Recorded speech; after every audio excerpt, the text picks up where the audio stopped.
Welcome back to another episode of Rich Dad Stockcast. I'm your host, Denney, and as always, if you're here to sharpen your financial skills and take control of your future, you are in the right place. Today, we've got an exciting topic: how to short the dollar. Now, before we dive in, don't forget to like, subscribe, and drop a comment below.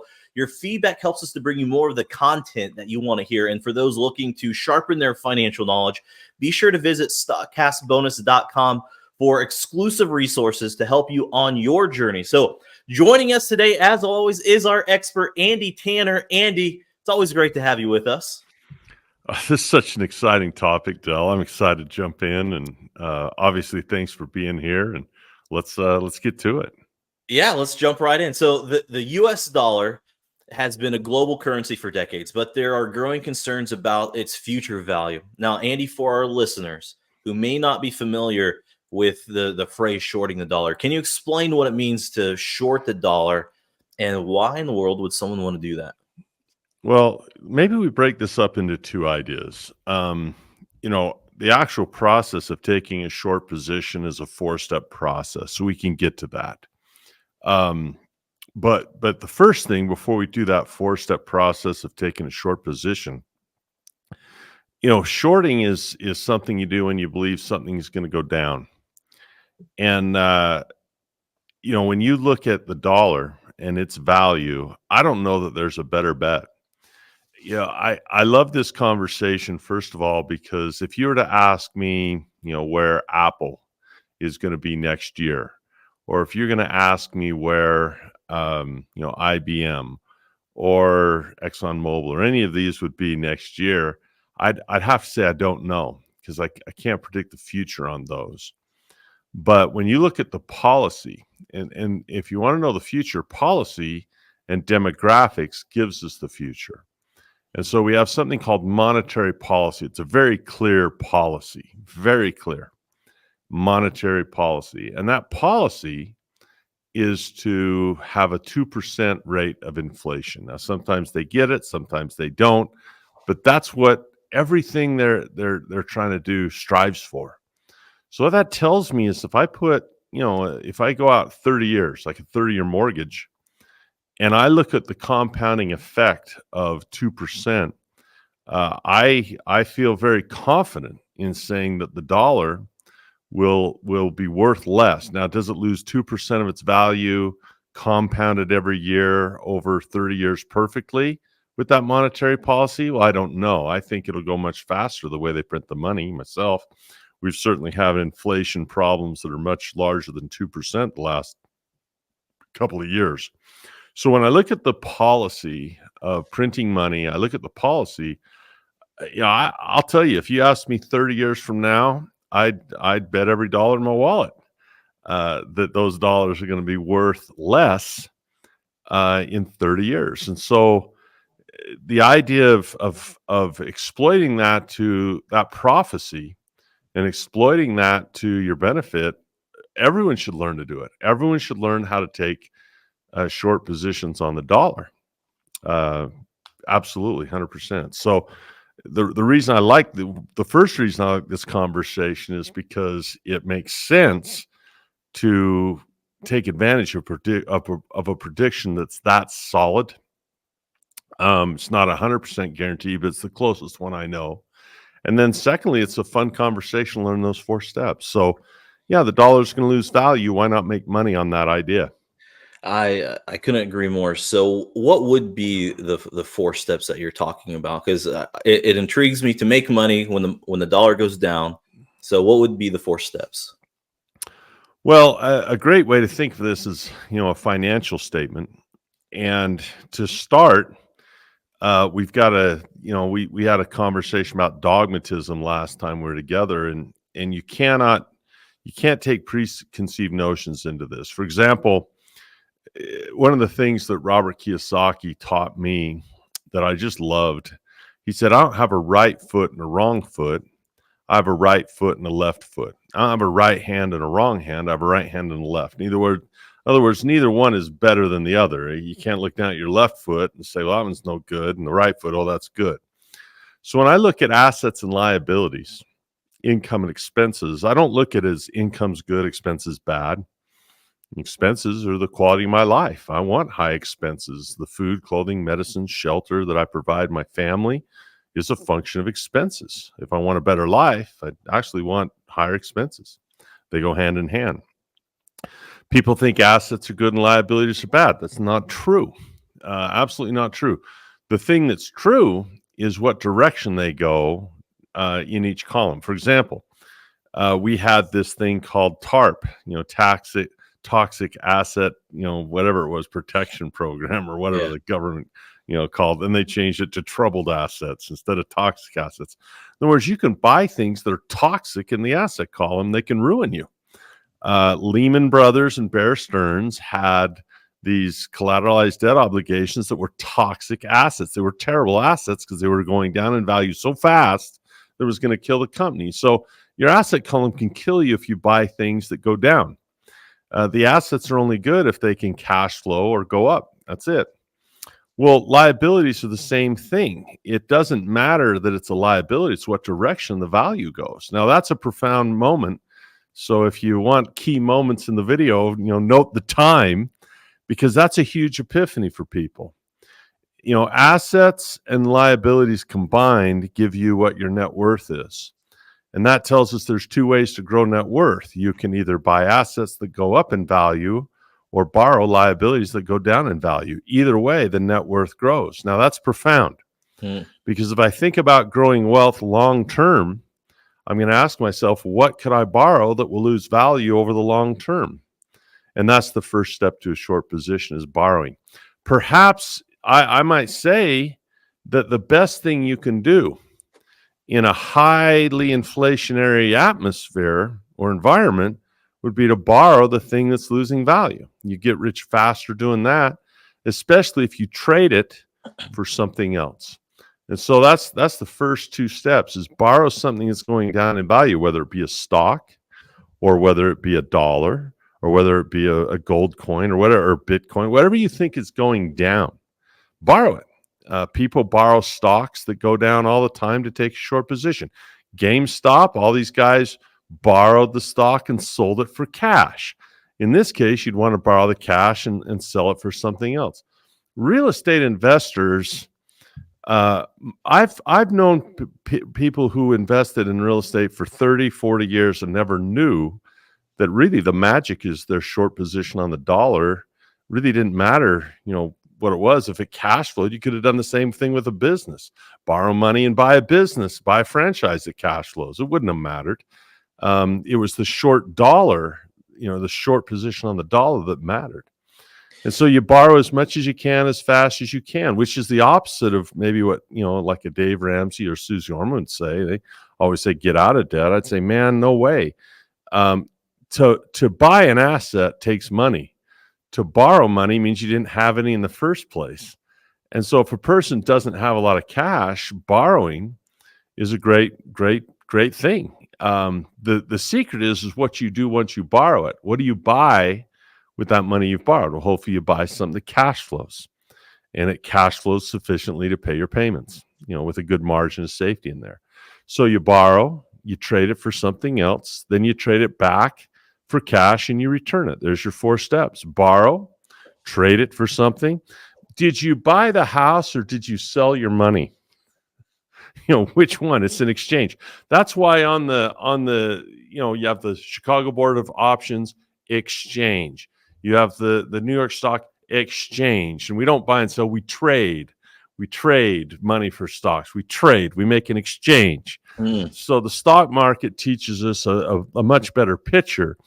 I could just as easily say I borrowed some cash and sold that cash for a house, as I could say I borrowed the cash and bought a house. I sold my cash. I made an exchange. Then you simply trade that back. Rent. Right? I get what I get. I make another trade. I trade you time in the house for some rent. I make another trade. So did I sell rent or did I buy some cash back with rent? Right? It's an exchange. It's a fascinating mentality to have with your financial education. Learn what trade and exchange is. So you borrow, exchange back, return. Those are 4 steps. Borrow, exchange back, return. And what's interesting is you look at the financial statement, you got 4 boxes in, 2/3 of a financial statement: income statement, balance sheet. Watch that money travel. It goes from outside into the liability column. Then it goes from the liability column into the asset column. That's your first exchange. Then when you rent, it turns back into money in the income. That's your rent. And then it gets returned in the expense in form of a house payment. So those 4 steps can be diagrammed in a financial statement easily. Write a number in the liability column, write a house in the asset column, write your income from the rent in the income column, write your house payment, and you've got all 4 steps. And that's why it works. So it's a fascinating cash flow pattern where you're simply returning dollars that are worth less than when you borrowed them. They're worth less over time than when you borrowed those dollars. The square footage of a home doesn't change.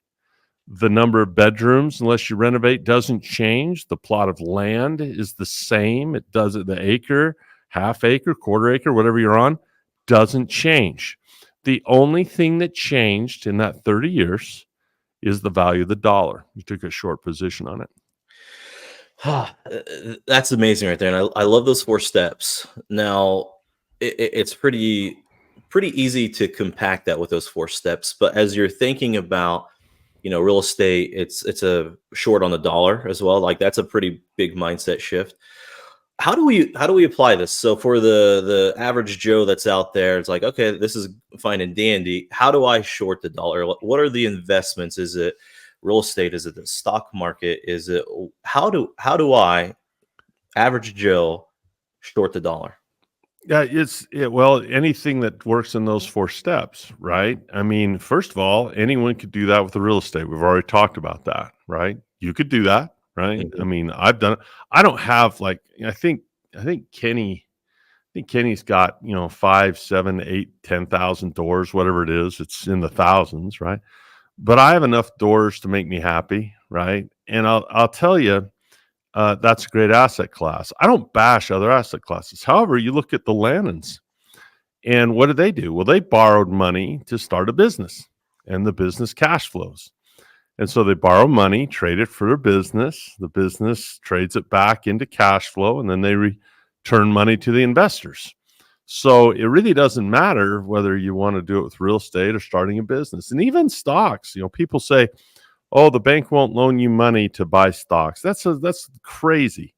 Brokerages loan money every day. You don't even have to have an application filled out. They'll give you what we call a margin account, and you can borrow money all the time.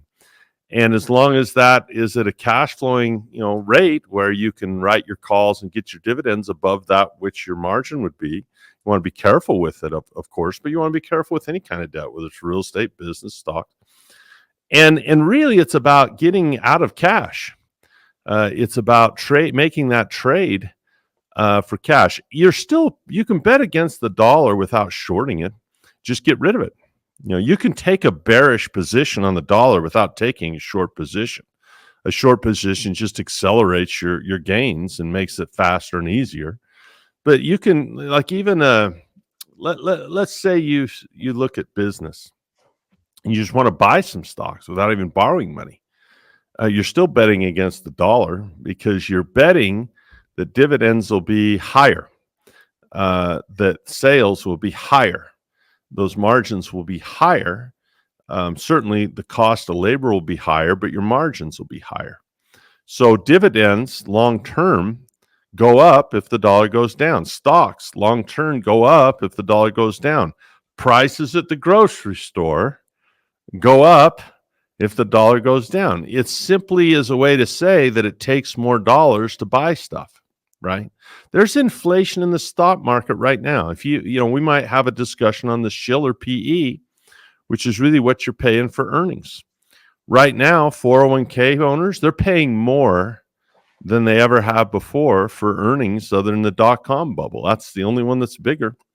And it's because of inflation. It just takes more dollars to buy a share of stock than it did before. It takes more dollars to buy a piece of real estate than it did before. It takes more dollars to buy a franchise than it did before. So getting on the right side of a declining dollar by A, borrowing the dollars, or B, getting rid of your dollars for assets. Get rid of the thing that's going down in value. Get it out of your balance sheet. If you have cash on the wrong side, and maybe we should talk about this after the break, but if you have cash on the wrong side of the balance sheet, it's going to hurt you. Maybe we should talk about that and unpack that more after break. Yeah, let's do it. Let's take a quick break, but listeners, don't go anywhere. We just, as you can tell, we just scratched the surface of shorting the dollar. So when we come back, we'll dive deeper into some specific strategies on how to profit from a weakening dollar, what we should do with our cash. Don't stick around, or please stick around.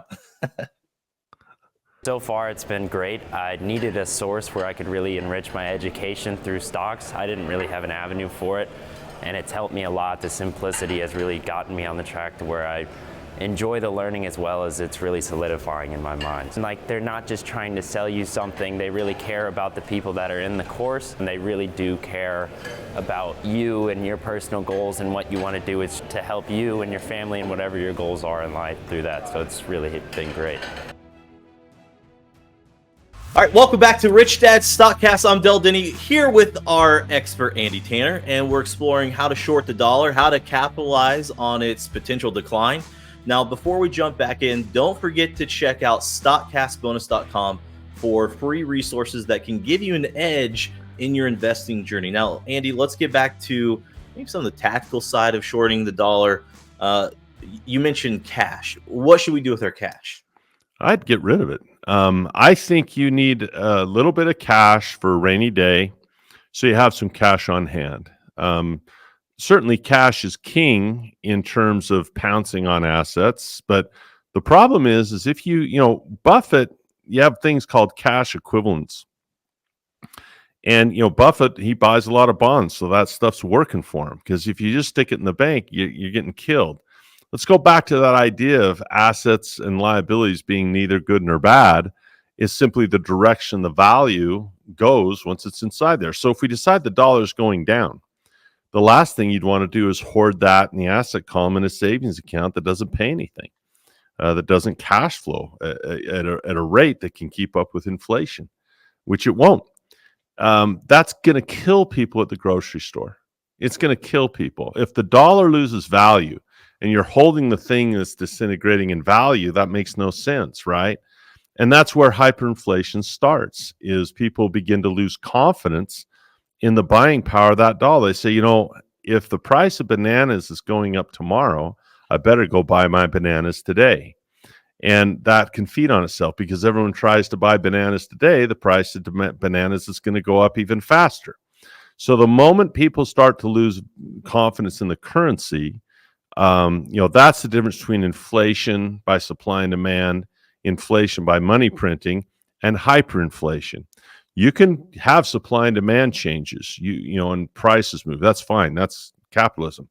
You can even print some money to a certain degree. You'll have inflation, but hyperinflation starts when people begin to lose confidence in that. They don't want it anymore. They don't want the dollar because it's losing value too fast.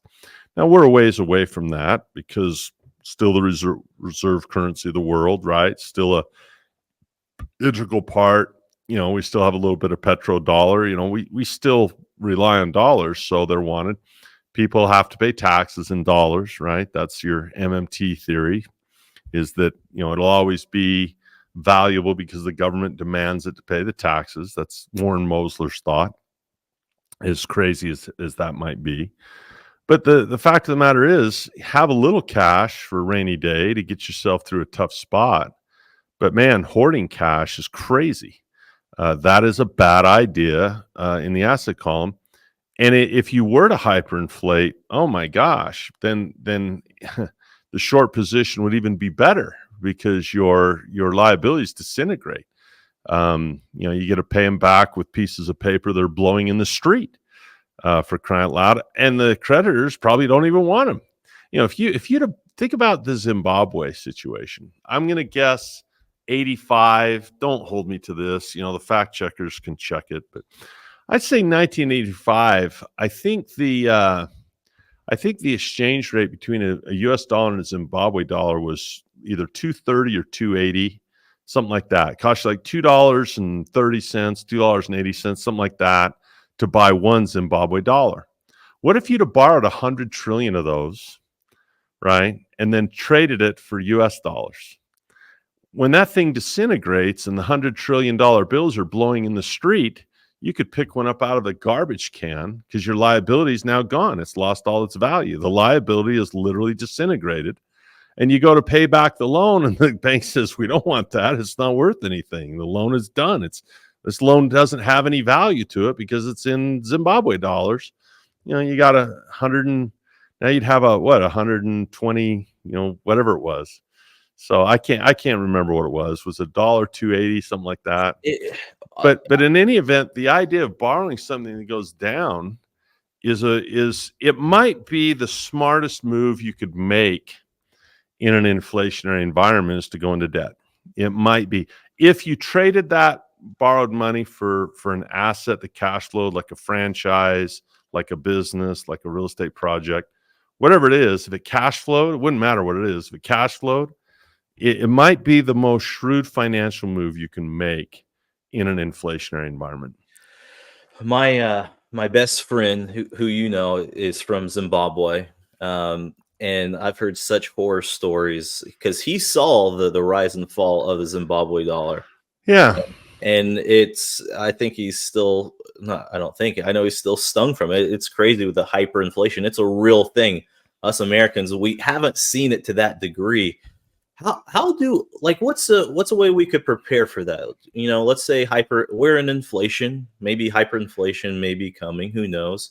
How do we fortify our houses? Yeah, I don't worry about, it doesn't matter. You don't need to hyperinflate to benefit. All you need is for the dollar to go down, right? You don't need to have it disintegrate totally to benefit. It doesn't really matter, right? And it always comes down to this with me, Del. How do you fortify your house, right?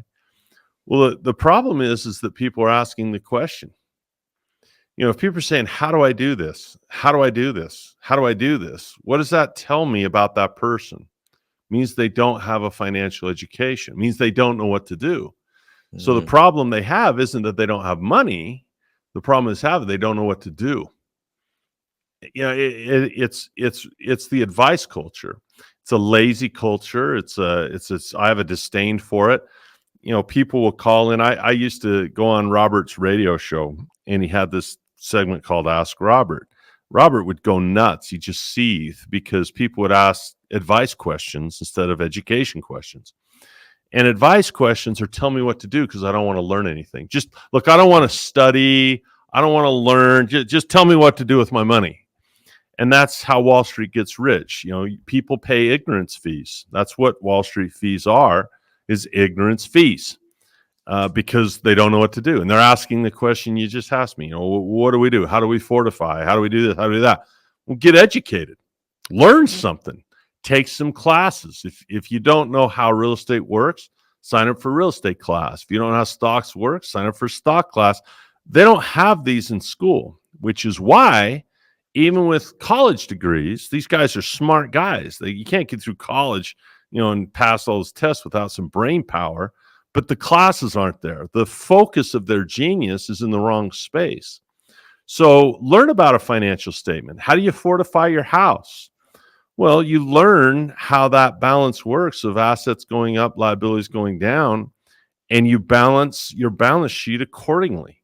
It makes sense to have some things in the asset column to hedge against inflation, some gold, stuff like that, right? That might make sense as a hedge. It might make sense to have some debt on the other side. If you look at Warren Buffett, he's got a lot of both. He's got billions in cash. He's got billions in asset.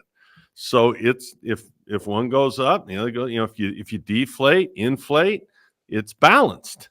Have a balanced house. Have a balanced balance sheet. And be prepared for inflation, and be prepared for deflation, be prepared for stagflation, and stop predicting and start preparing.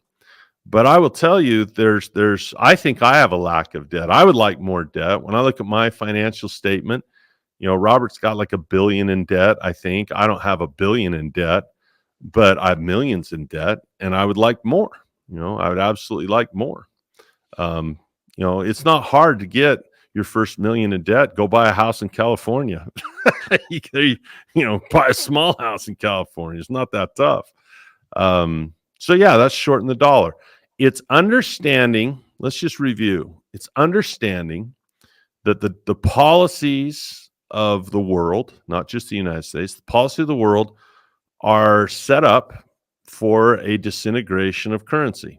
The ruble is going to lose. The euro is going to lose. The Swiss franc. I mean, it's just how it flies. Every country can tell the story where you could go buy the hamburger for a nickel back in your grandpa's day, right? They all can. And so this is a global idea. So the first thing to understand is the policy of printing, the policy of inflation disintegrates currency. And so how do you position yourself? Well, one way is to short the dollar by borrowing it. Or if you want to be bearish on the dollar, great, go buy stocks. The dividends will go up. The stocks will go up. The price of the real estate, all the assets will go up as the dollar goes down, every one of them. Now, just to play devil's advocate, there's always risks with any type of financial strategy. Are there any risks that we should be aware of when it comes to shorting the dollar? Yeah, you could get burned. I mean, the metaphor I use is I'm an overgrown Boy Scout. My kids didn't like scouting, but I loved it. I had an Uncle Gordon. He had the Silver Beaver Award, one of the best, highest you can get in that organization. Back before it was what it is today. It's really rough today. But when I went, you learned how to tie a knot. You learned how to kindle fire. And one of the things I remember as a Cub Scout is I learned how to use a flint and steel. So you're literally teaching a kid to play with fire, maybe not playing with matches, but you're playing with fire. And you learn how to kindle fire, because if you live in the Rocky Mountains where I live and you're caught, in the cold, the hypothermia gets you before the starvation or before the bear eats you or before the thirst, right? Yeah. And so learning to kindle a fire and master the craft, we call it firecraft.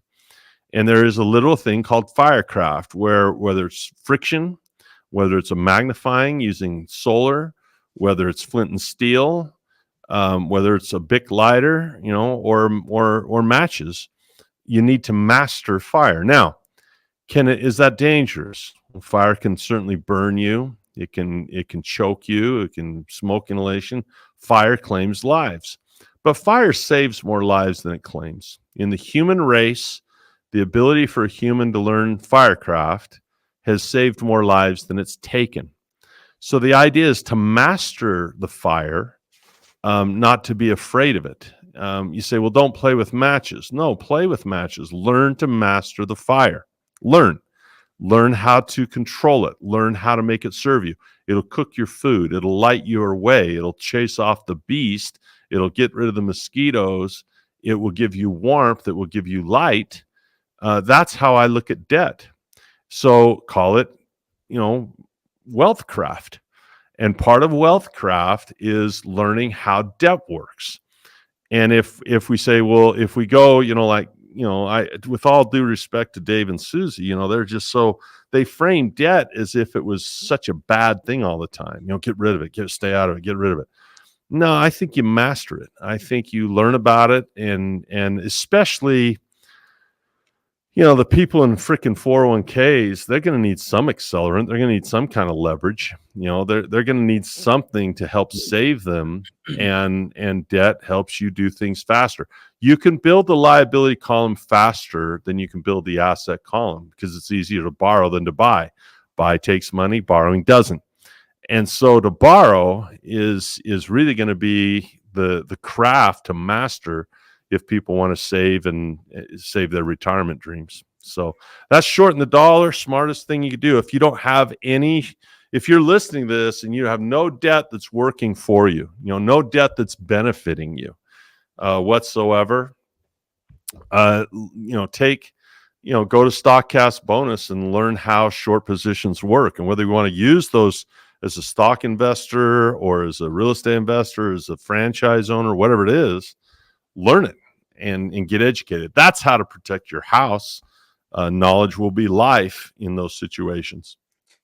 Now, one last question here. We're getting towards the end of time a little bit here, but thinking about just real world scenarios, can you give us an example of a real world scenario where someone's done well from shorting the dollar, different positions, maybe an investor? I mean, there's 1,000 out there, but what would be Yeah. like the first one that would come to mind? Start with Robert and Kim. So what did they do? Well, they were making about $10,000 a month from passive income. They borrowed some money, they traded it for some houses, they rented those houses. They're making about 10 grand a month. They build a cash flow game. They write a brochure on the cash flow game that turns into a book, Rich Dad, Poor Dad. I mean, that's really where this whole Rich Dad brand came from, was the idea of borrowing money and providing value as, in real estate or some other business, and cash flowing. I mean, that's probably one of the most basic. Any human being anywhere that has borrowed money, bought a rental house, and put a tenant in there has shorted the dollar. You probably know people in your family that have done this. What's interesting, Del, is how many times can you do that? Is there any limit to how you can do that? I mean, I brought it up before on the program talking about 401ks. Think about this. Probably 17, 18, 20 years ago, whenever it was, I had a friend of mine come to me, and his parents were in dire straits. They're going to lose their home. And so we bought it, and then I refied it. I bought it with cash, and then I refied it and went into debt on it. And I pulled all the money I put into it out. So now I have no money in the deal. And that house, when I bought it, was probably worth about $120,000 or something like that. I can't remember. It was a small house. It was 20 years ago. That house probably worth, I don't know, 300 now, 350. I don't know, 4. I haven't looked in a while. Okay, great. The average 401k or the median value of a 401k of a guy my age, a person my age right now, is about 80 grand. So contrast that. Most people have gone to work for 30 years, 20 years, however long it is to get to my age. And they've been putting money in this little 401k. And half the people that have done this have less than 80 grand. I do one transaction 20 years ago. It took a week to put the thing together, or less, a couple of days. And you let it sit there and you let that dollar decline, because the reason that home, it's the same square foot, it's the same color, it's the same acreage, it's the same number of bedrooms. Nothing about that home has changed. I didn't have to do anything to it. The only thing that's changed is the dollar's gone down in value. And we took a short position on it, and other houses, another house, and another house. And you just keep doing that, and you're playing Monopoly, and that's how that stuff flies. So it doesn't, when you think about being in a 401k, if you just bought one house, you'd be better off than over half the people in a 401k. Think about that. You buy one house 20 years ago, just one, and put one renter in there and let it go. You'd have been better off with one transaction 20 years ago than you would have been by dumping this in, a little bit of your paycheck in forever and letting Wall Street steal the compounding power of the fees, because you had no debt. You had no leverage. You had no debt. You weren't buying something big.